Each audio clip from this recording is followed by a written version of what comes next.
আসসালামু আলাইকুম রহমতুল্লাহ। আশা করি সবাই ভালো আছেন। আজকে আমরা দিঘিনালা হোটেল একতাতে চলে আসছি।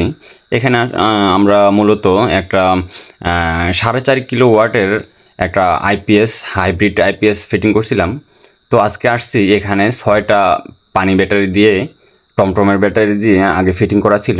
তো এখন আজকে 48 ভোল্টের একটা ব্যাটারি লাগাবো, যেটা হলো আপনার এখন যে ডিজিটাল ব্যাটারি আসছে, আপনার লিথিয়াম ব্যাটারি, ওই ব্যাটারিগুলো লাগাবো আজকে।